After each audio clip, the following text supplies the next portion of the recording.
This is the Requiem Metal Podcast, episode 41, Opeth.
Under the Weeping Moon from Opeth's Orchid. Welcome once again to the Requiem Metal Podcast, and joining us for yet another podcast is the esteemed Chris Dick, who was with us last week when we did Tiamat, and the week prior when we did our first My Dying Bride.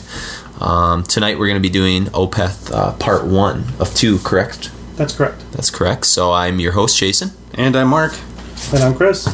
So welcome again. So Opeth is definitely a band that's near and dear to, I think, all three of us. But in particular, you've had many kind of unique, special connections with Opeth, having interviewed them several times, and even gone over and stayed with them in Sweden, and gone on tour with them. I mean, you know, we've only had the experience of, I've taken them out to eat to Bennigan's, and I saw them in their underpants. They've been in their underwear in our hotel room watching wrestling. So, you know, all three of us have our own unique perspectives on Opeth, but they're definitely one of the biggies today in the metal world. And it's this podcast, kind of like the Catatonia one we did a few weeks back, has been kind of a long time coming. I mean, you know, we've known that we were going to do an Opeth podcast. It was just a matter of time, and we wanted to make sure that you were here to grace us with your presence and knowledge and personal experiences. Okay. So, Under the Weeping Moon, of course, comes from the great, famous Hall of Fame Opeth Orchid, the debut record from '95. So, you know, I'll hand the reins over to you to maybe just tell us a little bit about how Opeth started and where you interacted with them, and Mark, I'm sure, can chime in, at least in the early years, because you guys were sort of... I mean, Opeth started out, you know, the original members of the band aren't in the band anymore, kind of the Napalm Death thing. But, I mean, Michael Uckerfeldt has been in the band, you know, before the debut album. In fact, they've never had a demo, rehearsals, but... once Peter and Mike sort of formed the band, they grabbed, I guess Anders was also in this sort of pre-band Eruption. Once they sort of solidified a lineup, they started rehearsing. And when I remember interviewing Mike for the Decibel Hall of Fame, and I think, like, before they put out a record, or a demo rather, because they couldn't afford it as well, they really wanted to be as tight as possible. They wanted to be the tightest band on the planet. They wanted to be able to play their instruments backwards and forwards, so much so that they actually rehearsed in the dark. They actually used to play their songs with the lights out. That's how well they had to know the songs. Of course, they laugh at that now, but I mean, at the time, I mean, that was a big deal.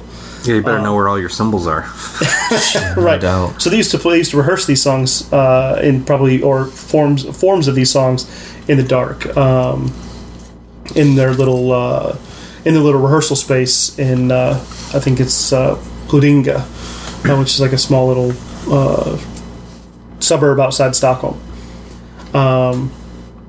When they actually formed the record, you know, when they actually formed and actually wrote the record, it sort of traded around tape trade circles in pieces, and I assume Mike had sort of recorded the album for various people, probably the label, maybe friends or family or whatever, in pieces. So you got to, when you first heard Orchid as a tape trader, it was basically like all the songs cut up in little pieces, and it sort of it wasn't seamless. It was kind of like choppy and stuff like that, but it was still very intriguing. Was the tape that went around, was this the Dan Swano produced? I mean, it was essentially what ended up on the Orchid record. That's right, but it was all chopped up and you know. So Forest of October was Forest of October, but it wasn't 10 minutes long or 13 minutes long. It was 4. Yeah. So you only heard bits and pieces of it. So you didn't really know what to expect until the CD came out. That's right. Yeah. I mean, well, eventually the full version of it came around. About, I think the album was delayed a year. So somewhere between in '94 when I first contacted Mike and I first got that tape, in '95, that's when that album was released in '95. So it was delayed a year. Somewhere along the line, someone was trading an actual tape of it, kind of like how you would file share today or BitTorrent today. The full album. Sure. And that's basically, I got in contact with Mike because I used to read interviews with them. The first one, I think, was in this magazine called Mortician, which is a Dutch magazine. Mark and I both worship this magazine just because it had all the bands that we wanted to hear about, know about. They seemed to have all the contacts with bands like Catatonia when they still wore corpse paint, for example. Opeth when, half the band members weren't. It was just Peter and Michael and Anders. So, wrote Mike. Everyone wrote letters back then. You wrote Mike, and from that point, we started writing back and forth, and I started buying the records. And I think the first time I heard Orchid in its entirety on that cassette blew my mind. Well, and then Mark, you originally got service from Candlelight Records, who put out Orchid, correct? So this showed up in the mail, and Chris. Mark was the first one to get the CD, right? Yeah. He was the first one to get the actual copy of it. And I remember when he showed it to me, it was like this. It was an orchid on the cover. It was a black cover with a pink flower on it. I was like, what the hell is this? Yeah.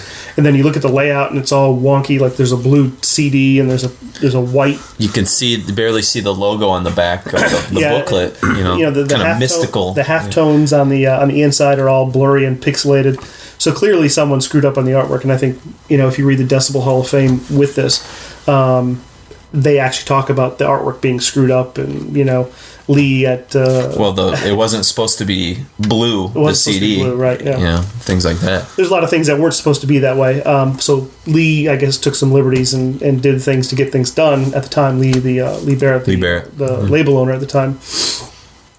And I think the band were just as surprised as the fans. The people that wanted to buy the record at the time. Sure. How different it was. How different it looked than the original.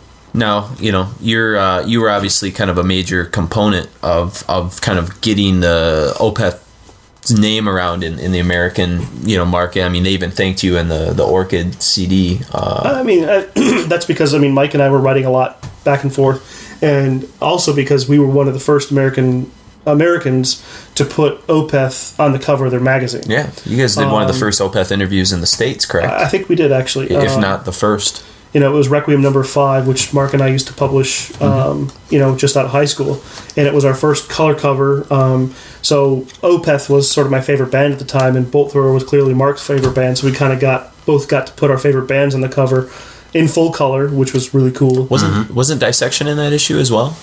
No, number 6. That was 6 with Cathedral, right? Yeah. Okay. 5 was the first issue I read. I got that at Warehouse Records, actually. Yeah. So changed my life.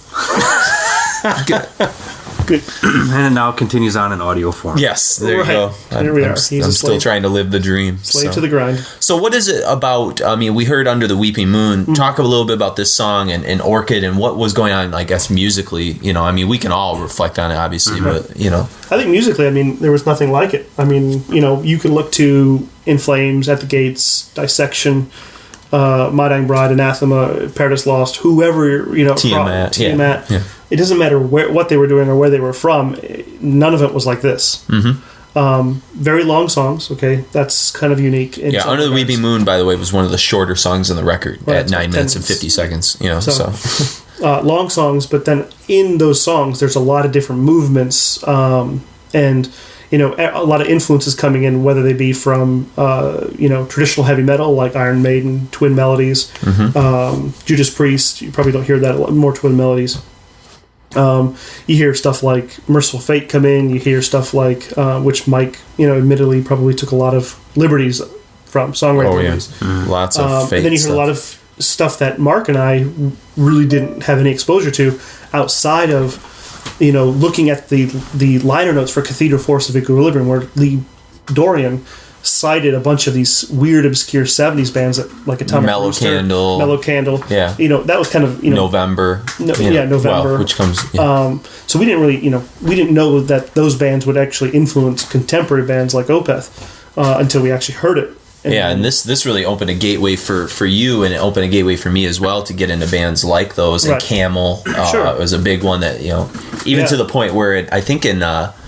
Was it one of the Requiem issues where Mike Ackerfeld from Opeth was actually writing reviews for some of the 70s prog rock stuff for you guys? It was 7.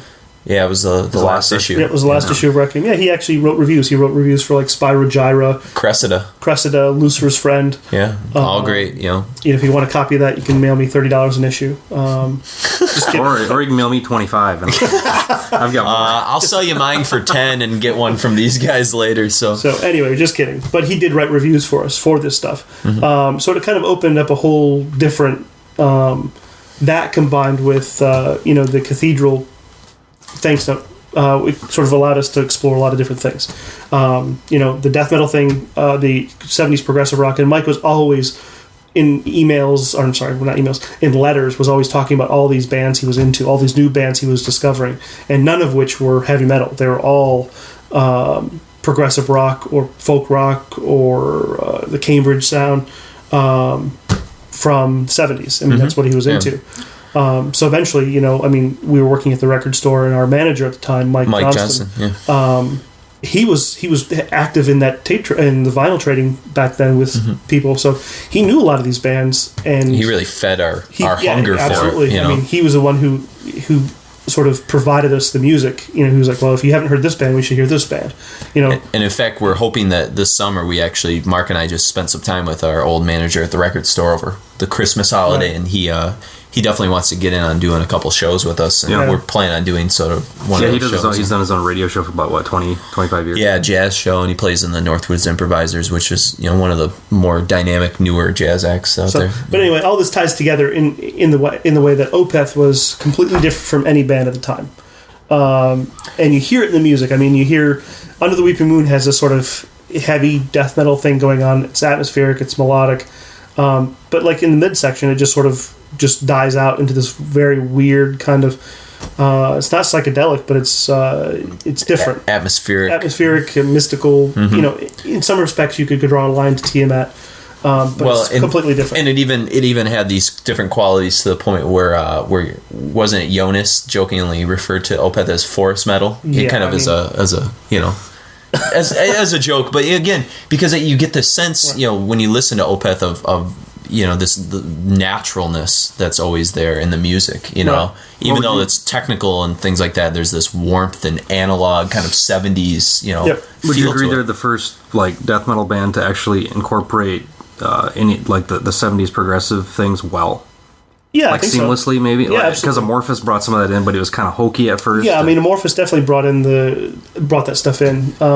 Especially on the Tales record. But it was done on a keyboard. It was kind of like I agree with you. It was done in a way that was kind of like, it wasn't fully integrated in the music. It sounded gimmicky in a way. Yeah. But I think here it was done in a very tasteful way, and I think Mike was Mike, Peter, Anders, and Johan were smart songwriters, insofar as they pushed that stuff under the surface, where it was there, but it wasn't like, hey, here's a keyboard part by John Lord on top of a death metal riff. Yeah. It was so covert, or that you really didn't know what was happening from get-go. Absolutely. Yeah. And there's Michael almost has this belief in, I guess, the organic nature of music, to the point where when you hear him on some of the acoustic parts, he leaves in all the mistakes, and he almost embraces that, the finger slides and things like that. Yeah. And I want to say, and I'm probably wrong in saying this, did he have some experiences working in a guitar shop? Yeah, he actually worked in a guitar shop, building acoustic and fixing them and things like that. I don't know if he was fixing or selling, but I know he was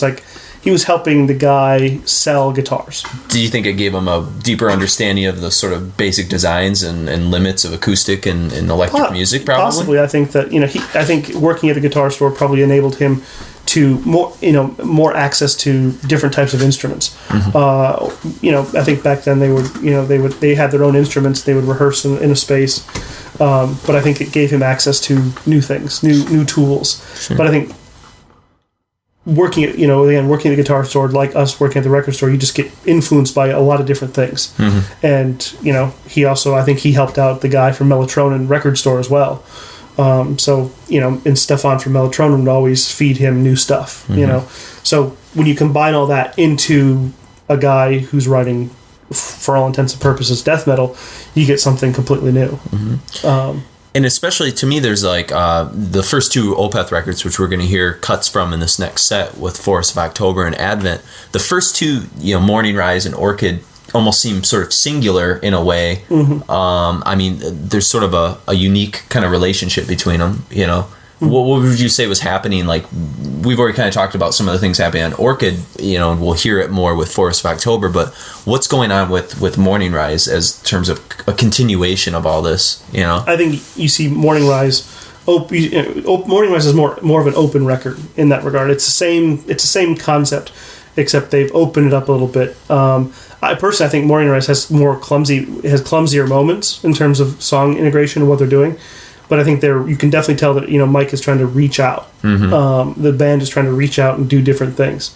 And to me, even with those clumsier moments, like Morning Rise is probably my favorite. This and Still Life still kind of hold a big hold over me in terms of my favorites. For me. Yeah. I mean, I remember getting Morning Rise. Like, you let me Orchid in high school, and I brought this thing to high school, and I just threw this at as many people as possible. And people freaked out that this was a death metal band, right. with the acoustic passages and things. But then I remember getting a recording of Morning Rise from you, and it was the famous recording they taped over the Swedish kind of Led Zeppelin band November. And so, like, To Bid You Farewell would cut out, and all of a sudden, like, this really, like, strange, like, 70s, like, jam part would come in, Right. And I was like, what is going on? Is this a new Opeth? It didn't make any sense, and then, months later, I found out, what was going on. Mike had taped it over the top of November's first album, or no, second album, I think. It was the first one. Was it the first one? Yeah, okay. Yeah, so, and, anyways, these are, most people probably have heard of Opeth, who are listening to the podcast. I mean, they're a pretty well-known band, and we'll get into that. Maybe not as much in part one, but certainly in part two, the opening up of their commerciality, in some ways. If you want to call it that. Yeah. I think they've managed to, claim, like, incredible success without really sacrificing anything. They're so good that they just have finally won over, I think, a wider audience, and it's certainly getting off of Candlelight Records, which is where their first two records came out on, will help them, open up. So, anyways, let's get back to some music. We've got a long set, so kick back with your headphones and enjoy some Forest of October and Advent from Morning Rise.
That was Advent from the Morning Rise record, and then we heard another cut, Forest of October, from the Orchid record, which started the whole show off with. Any thoughts in particular about what was going on in Advent there? I mean, lots of different things. No more than it's typical Opeth in that regard. I mean, it's kind of hard to say typical Opeth because they kind of go through a lot of different moods, atmospheres, fits of aggression. It's all very distinguished as Opeth. I think that, from Forest of October, Under the Weeping Moon to Advent, I think there's definitely a connection to those songs. Well, and you pick some of these songs for a particular reason, right? Because they're... Well, I mean, I think I picked Under the Weeping Moon and Advent, yeah. Particularly because, you don't hear a lot of people talk about those songs, even though Under the Weeping Moon was more of a recent live thing with Opeth. It showed up on the Roundhouse tapes, right? Yeah. You never really heard people talk about Under the Weeping Moon. You never heard them talk about Under the Weeping Moon. Yeah, it was always Apostle and Triumph or Force of October. Right. It seemed to be. More classic sort of Opeth tracks. I mean, they played Force of October in 2000 at Milwaukee Metal Fest, and I think everyone went crazy. Yeah. Including myself. Yeah. But Under the Weeping Moon is sort of a weird track. I think Advent is also a weird track from Morning Rise.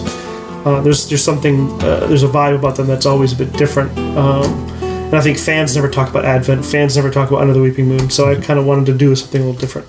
And sort of expose those tracks, re-expose those tracks to people. To maybe, Opeth fans that maybe have just sort of gleamed the surface a little bit, especially their older back catalog. Right, I think a lot of the newer fans, hopefully they're going back and buying all the back catalog.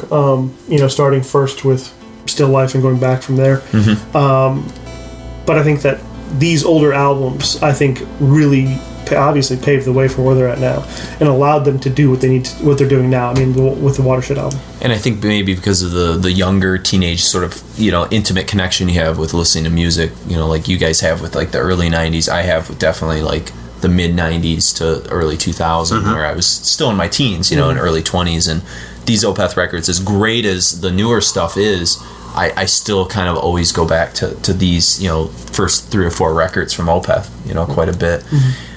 Now, Opeth has finally made it to a major label at this point after Morning Rise, right, with My Arms Your Hearse, getting connected with Century Media, which not a major label, but in terms of a bigger metal label, right? Yeah, it was. My Arms Your Hearse was still released on Candlelight. It was only licensed. The records were only licensed to Century Media in the States. Okay, but wasn't it easier? Didn't it get a lot more exposure with My Arms Your Hearse? Wouldn't you say? I mean, I always felt like there was more of an Opeth presence when this album came out. Century Black. Black, I'm sorry. Century Media imprint that failed imprint. That probably released like 4 records. Yeah. That, Mayhem, and Emperor. Don't forget about Dance the Marble Naked by Enchantment. Enchantment. Ooh, yeah. Yes. You had to throw that one in there, didn't you? Yeah. Well, to me, a lot more people were talking about this record, I guess. Well, I think that, you have 2 records. I mean, they hadn't toured the U.S. yet.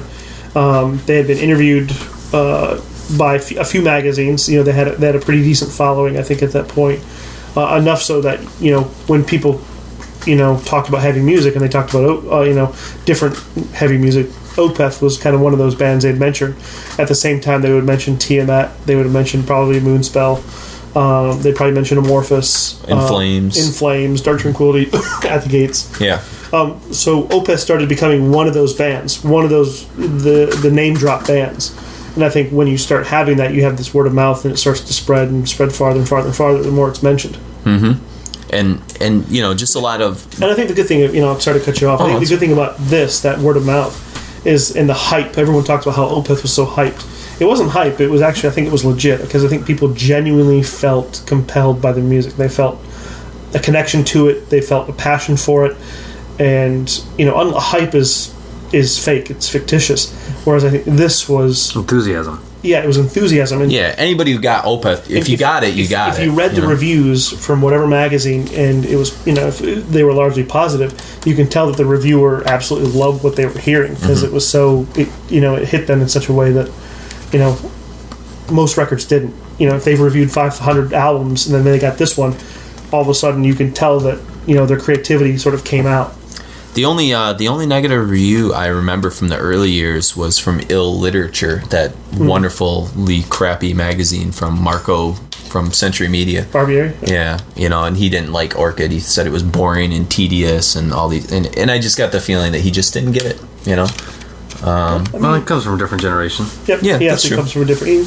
He's an older guy and has different. Kind of a thrash guy. But haven't you found that? To me, I found a lot of older metal fans being refreshed by Opeth because it's almost a reminder of the musicality of the past or the epic nature. Yeah, but they skip. They skip the '80s. For the most part, there's a lot of '80s stuff in there, but they go. It's like they go from the '90s all the way back to 75 or earlier, '72. Mm-hmm. So.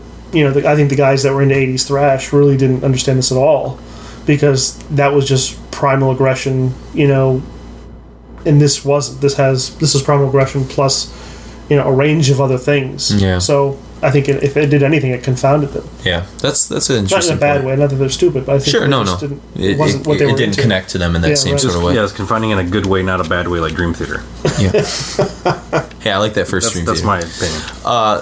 The interesting thing about My Arms Your Hearse too is it was a ghost story, and it was one kind of Right, lyrics were all connected. The music was all connected.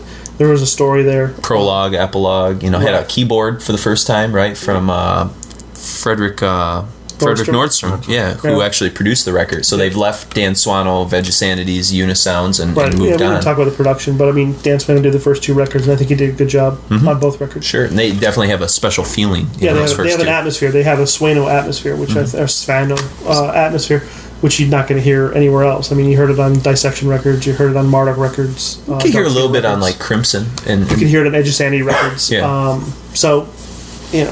But this is Well, the first wasn't record. Unisound dissolved at this point at 98? What's that? no, this is Unisound was this 98? Wow. Yeah. Oh yeah, it's 98. Yeah. No, that was Fredman. No, but wasn't Unisound non-existent at this point? I don't know. I can't remember what the status. I think he had pretty much shut it down by 97, Because 98. that's when Tagrin started kind of... Yeah, that's when Right. Abyss Studios came out. I think the key thing about My Arms Your Hearse, if we're talking about that, is obviously the change in lineup. Yeah. Anders Nordin had quit, and allegedly was going to move to Brazil to pursue something, and then Johan de Farfelo, the bass player, was fired. So they, Mike ended up playing the bass in this record, and then they hired the Monomarth drummer Martin Lopez to drum for the record. And I remember talking with Mike about Martin when he first got him. They had to actually get him to sort of slow down because he just wanted to blast. He just wanted to go in there and just double bass through everything and blast beat through Opeth's everything. drumming has a more loose '70s kind of feel it's more to it. loose, jazzier, if you want to call it that, feel to it. It's a more organic, More open, yeah. more open. So I remember Mike having to sort of coach Martin Lopez to sort of say, to sort of transform him from a death metal drummer to a metal drummer to a rock drummer to something that he wasn't originally when he came in. Yeah. But I think obviously he saw the potential in Lopez early on, and you'll hear that all the way up through Ghost Riders. Yeah. Yeah. And this album also, which is a song we're not going to hear, we're actually going to hear April Ethereal. But Demon of the Fall kind of has become, I don't know, one of the cult hit songs, Right. I guess, and Their encore performance. yeah, their encore song that they usually end their sets with, and it's featured on this. But we're playing April Ethereal. Reason for picking this song in particular? It's Besides, it's good. Again, I went with more obtuse tracks just because I don't think people talk about them. Okay. Again, they're all very Opeth, but I don't think they get talked about enough.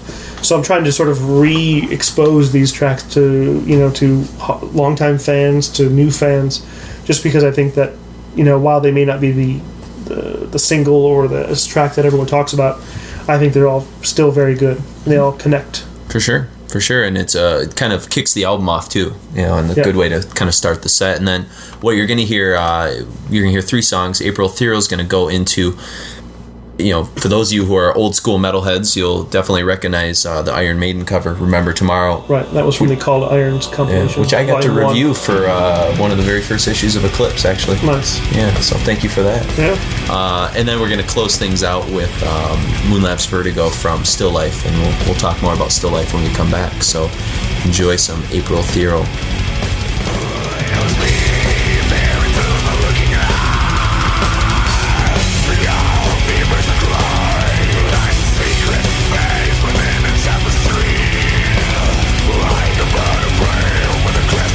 She was sweating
The scar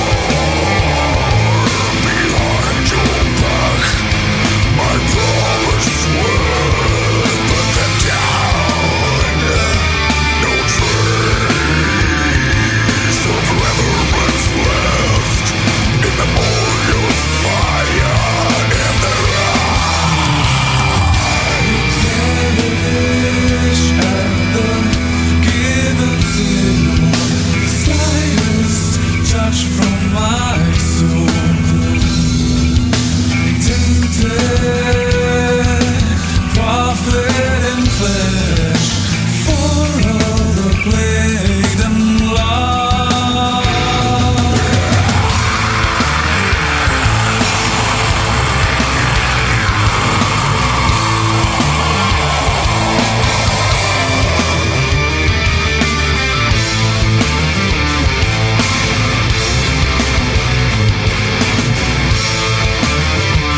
That was Moonlapse Vertigo, Remember Tomorrow, the Iron Maiden cover, and we opened things up with April Ethereal, and you were going to mention where the title My Arms Your Hearse actually came from, just out of came curiosity. from a 70s sort of folk rock band called Comus, and they had a song called Drip Drip, and it's one of the lyrics from that song.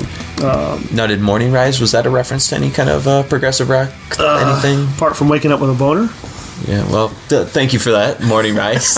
Or it could be like that could be Morning Wood more than I think Morning that, Rise. I say Jimmy that Dean because sausage sandwich. I think. Yeah, there you go. Rise. I think I said that Smell of because bacon. That's what Mike had said in an Oh, earlier is interview. it? Is it? Okay, so there's he had said, I asked him where he got the title, and he says, when you wake up in the morning and you have a hard-on, Morning Rise. So you heard it here on Fox News. Yeah, so the Requiem podcast. really the Foxy album in News. core Yeah, is called Foxy News. Boner. Yeah. right. We No, refer but to the it as the title- Boner record. The title for My Arms Your Hearse came from a Comus lyric, and you'll learn later on as things progress in the podcast that a lot of things derive or originate from bands that Mike admires or likes a lot. Including this record, correct? Still Life? Still Life is also a 70s, I guess you'd call it blues rock or heavy rock band. Like all those things, you really want to go and explore. You want to explore and find out what they sounded like. I think Still Life is one of those bands that probably wasn't as good as the premise. Yeah. You buy the record and you kind of go, this is pretty shaky. Yeah. But Comus, as bizarre as they are, I think are pretty spectacular. interesting. Well, they have like It's very- a I'm on Duel 2 feel. Acid Absolutely, Queen, yeah. that thing, yeah. Quacked out on whatever drugs they had at the time, eating grass from the pasture and making crazy music. Yeah.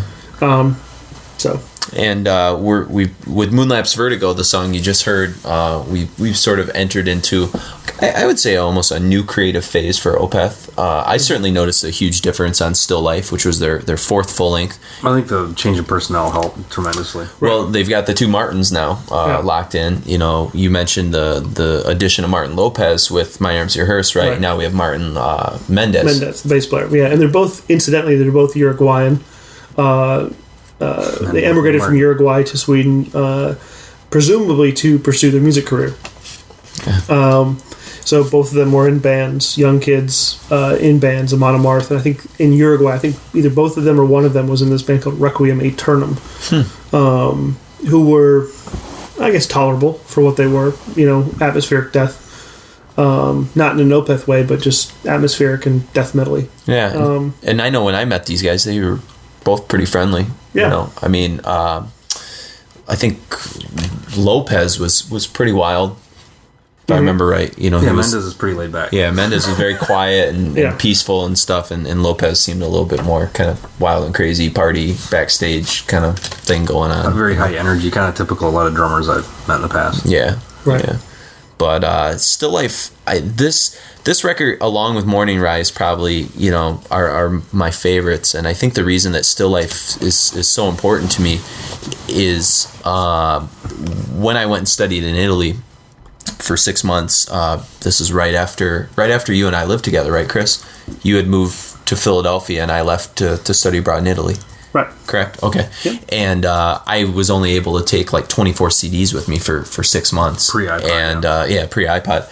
And Still Life was one that I took with me, and this was one that when I was trying to connect with a lot of people, I used music as that sort of tool of language to break down the language barrier between Italian and English and stuff. And I communicated a lot. I used Blind Guardian and Demons and Wizards and things because for whatever reason power metal was huge in Italy. So how do you know your 25 CDs, Demons and Wizards, one of them? The first one. Okay. Actually, no. I bought Demons and Wizards over there. I had it actually. Okay, I think so that was before. 26. Yeah. Okay. So, but Still Life was the Opeth record that I brought with me, and songs like Face of Melinda and Benighted really did a lot to sort of sell people into a new musical realm. And I remember when Chris, you and I were living together, and you first heard Benighted somewhere, and you freaked out because it was like a ballad. It was just different than what you had heard. There were quiet parts on Opeth songs before, and you had like To Bid You Farewell and things like that. But this was just way different, Right. It seemed more like a minstrelly, more like a 70s like Mellow Candle song or something like that. Benighted just had a kind of certain feel to it. But on tunes like Moonlapse Vertigo and Godhead's Lament and the song that we're gonna kind of end things with, a part one show, White Cluster, you hear this really nice balance between the melodic parts and the heavy parts, and to me they seem to be sort of integrated much better and more fluidly in a way. It's the first Travis Smith cover who's like Catatonia will continue to do Opeth covers. Peaceful put this record out, and it just has a really nice feel to it. He kind of became the Peaceville house artist to some degree. He did a lot of Anathema covers as well. Right. Yeah. And I remember for me, when I was about to leave Italy, I was having some difficulties, some kind of separation anxieties of not really wanting to come home. And in particular, on Godhead's Lament, the lyrics, thought I could not leave this place on this imminent day. As I've reached the final dawn to what's gone astray, what would they care if I did stay? No one would know.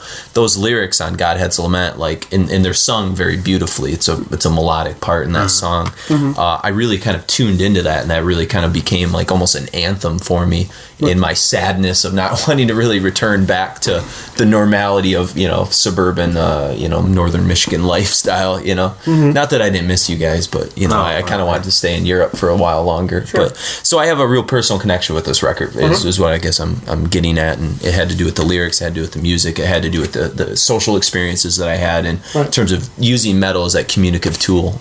So, but to me it was a benchmark record because to me this was the beginning of the next level of Opeth sound. I would agree with that. It's definitely the first three albums sort of fit nicely in a nice little trilogy. Even though there's a different drummer on My Arms Rehearse, but I think this album is sort of the new band. I think musically you'll hear that. You'll hear like new ideas and new things going on, and you hear Martin Lopez as a drummer really start to come out and try different things, like using brushes, for example. The polyrhythmic thing at the end of Serenity Painted Death that sort of fades out. You don't really hear it unless you're listening. But I think there's all these things that would eventually show up later in Opeth songs, not necessarily the brushes, but just ideas, new ways of making music without it derailing. Yeah. Without it not sounding like Opeth. It always sounds like Opeth. And White Cluster, the song we're going to end with, this to me is as close as Opeth ever comes to being King Crimson in a way. I mean, it has so many, like King Crimson Red, King Crimson Lark's Tongue, Pictures of the City, the heavier side of King Crimson. And I guess in particular it's that middle section where it's just amazing. It goes from like amazing sort of like epic kind of metal riffs into like very dynamic drumming and very kind of proggy, hard rock kind of feel to it, in the middle section that we're going to kind of close things off with tonight. And I think melodically it's superior. I mean, I think that, when you think about this song and you listen to the amount of melody that's in it, I mean, it's one of those albums that just sort of makes you, that makes you sort of smile. I mean, Mike and Peter at the time were really, at the top of their game in terms of writing these very sort of, beautiful melodies, but at the same time being extremely heavy and extremely aggressive. And there's almost a guitar movement that sort of precedes the giant kind of quiet part in the middle of the song that almost sounds like a symphony. It almost sounds like what Led Zeppelin was able to achieve, like on Kashmir. That na na na na na na. Like I don't want to. You're not gonna understand it if I hum it, But you'll know when you hear it. It has this sort of like. And I think this is also the first album where Mike starts experimenting with different tools. Like this album has a ton of EBO on it, and I think that when you listen to it, you don't really hear it at first, but I think that if you listen to it closely, you can hear that he's there's EBO everywhere on it, and a lot of different overdubs and layers and stuff like that. So he's starting to become more experienced as a producer, and he's starting to see the bigger picture in a deeper way. And just for clarification of the listeners in EBO, that's basically just a little electronic thing that vibrates the strings, isn't it? That's right, yeah. Okay. You just put it on the string and it vibrates it. So it makes it sound sort of like a little high-pitched hum kind of thing. So almost like a violin type thing, a violin bow on a string. Cool. Well, let's get to it. We got to kind of close things out here. We will be returning with a second Opeth show in a couple weeks, so stay tuned for that. But we're going to close things out with White Cluster. And if we missed a song, like she said, we kind of purposely avoided some of the obvious choices that you would make on these first few records. But, let us know what your thoughts are. Send us an email at requiempodcast@gmail.com. Drop us a line at iTunes or TalkShoe. And we hope you've enjoyed this introduction to Opeth. So thanks, Chris. Thank you. And for the podcast, I'm Jason. And I'm Mark. And here's White Cluster.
I seal the lid.